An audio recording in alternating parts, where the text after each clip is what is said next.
Hi guys, welcome to Vidya's Cookbook. எல்லாரும் எப்படி இருக்கீங்க? நல்லா இருக்கீங்களா? போன வீடியோலாம் பார்த்திருந்தீங்களா? பிடிச்சிருந்ததா? இன்னைக்கு நம்ம பண்ண போறது மாங்காய் பச்சடி. இத தமிழ் நியூ இயர் அன்னைக்கு பண்ணுவாங்க. இது ரொம்ப டேஸ்டியாவும் சுவையாவும் இருக்கும். வாங்க எப்படி பண்றதுன்னு பார்க்கலாம். நான் ஒரு பெரிய சைஸ் மாங்காவை எடுத்து துண்டங்களா நறுக்கி வச்சிருக்கேன். எனக்கு இந்த மாங்காய் ஒரு கப் வந்தது. இந்த ஒரு கப்புக்கு 3/4 கப் வெல்லம் எடுத்திருக்கேன். மஞ்சள் பொடி 1/4 டீஸ்பூன், அரிசி மாவு 1 டேபிள் ஸ்பூன், உப்பு 1 சிட்டிகை, 1 டேபிள் ஸ்பூன் நெய் தாளிக்கிறதுக்கு, 2 வரமிளகாய், 1 டீஸ்பூன் கடுகு, உளுத்தம் பருப்பு, கடலைப்பருப்பு, ஜீரகம் எல்லாமே 1/2 டீஸ்பூன் எடுத்திருக்கேன். வேப்பம்பூ ஒரு 1/2 டீஸ்பூன் எடுத்திருக்கேன். வருஷப்பருப்புக்கு பண்றதுனால வேப்பம்பூ சேர்த்து பண்ணுவாங்க, அதனால வேப்பம்பூ எடுத்துக்கேன். நீங்க வருஷப்பருப்பு இல்லாம பண்ணும்போது நீங்க நார்மலா வேப்பம்பூ இல்லாம போட்டுக்கலாம். நீங்க வாங்க நம்ம எப்படி பண்ணலாங்கிறத பாக்கலாம். இப்போ ஒரு பேனல் லேசா சூடான உடனே இந்த மாங்காவை நான் அதுல போடுறேன். இதுல நான் 1 டம்ளர் தண்ணி விடுறேன். இதோட மஞ்சள் பொடி, 1 சிட்டிகை உப்பு. இது நல்லா நம்மளுக்கு மாங்காய் நல்லா சாஃப்டா வர வரைக்கும் கொதிக்கிட்டோம்.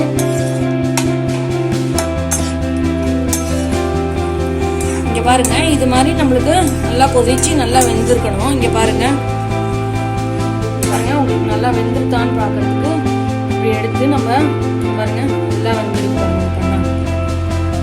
இது ஆயிடுத்து நம்மளுக்கு. இதை எடுத்து ஒரு பக்கம் வச்சுக்கலாம்.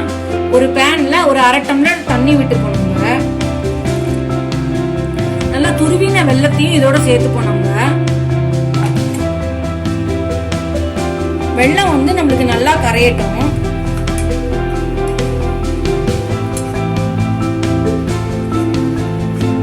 வெல்லம் நம்மளுக்கு நல்லா கரைஞ்சிருச்சு. ஒரு 2 நிமிஷம் நம்ம கொதிக்க விடுவோம்.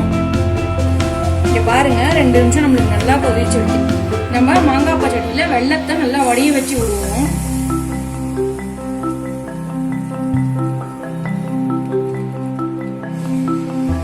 இது மாங்காவோட இந்த வெள்ளமும் நல்லா ஒத்தி கொதிக்கிட்டோம் 2 நிமிஷம்.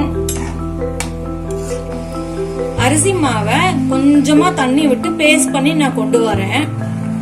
இங்க பாருங்க அரிசி மாவை நான் நல்லா கரைச்சி எடுத்துட்டு வந்திருக்கேன். நம்ம இதுல மாங்காய் மிக்சர்ல நம்ம விடுவோம். கொஞ்சம் கொஞ்சமா நல்லா ஒத்துக்கும். இது விட்டா இது பாருங்க நல்லா கெட்டியாயி மாங்காய் பச்சடி ரொம்ப சூப்பரா இருக்கு. பாருங்க இந்த ஸ்டேஜ்ல அணைச்சிடலாம். இந்த மாதிரி கொஞ்சம் வாட்டரா இருக்கும் போதே ஆஃப் பண்ணிடுங்க. கொஞ்சம் நேரம் எடுத்துன்னா கொஞ்சமா இறுகிக்கும் இது. இப்ப மாங்காய் பச்சடிக்கு நம்ம தாளிச்சிருவோம். ஒரு கடாயில நெய் விட்டுக்கலாம். மிளகா 2 கிள்ளி போட்டிருக்கேன். கடுகு, உளுத்தம் பருப்பு, கடலைப்பருப்பு, ஜீரகம், இதோட வேப்பம்பூவையும் சேர்த்துறேன். இது நல்லா நம்மளுக்கு பொரியட்டும்.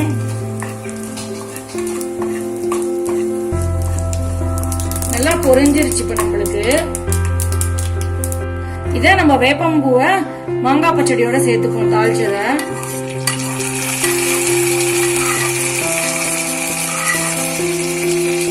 அருமையான சுவையான மாங்காய் பச்சடி ரெடியா எடுத்து பாருங்க. அருமையான ருசியான மாங்காய் பச்சடி ரெடி ஆயிடுத்து. தேங்க்யூ ஃப்ரெண்ட்ஸ், இந்த வீடியோ பார்த்ததுக்கு. லைக், ஷேர் அப்புறம் சப்ஸ்கிரைப் பண்ணாம மறந்துடாதீங்க.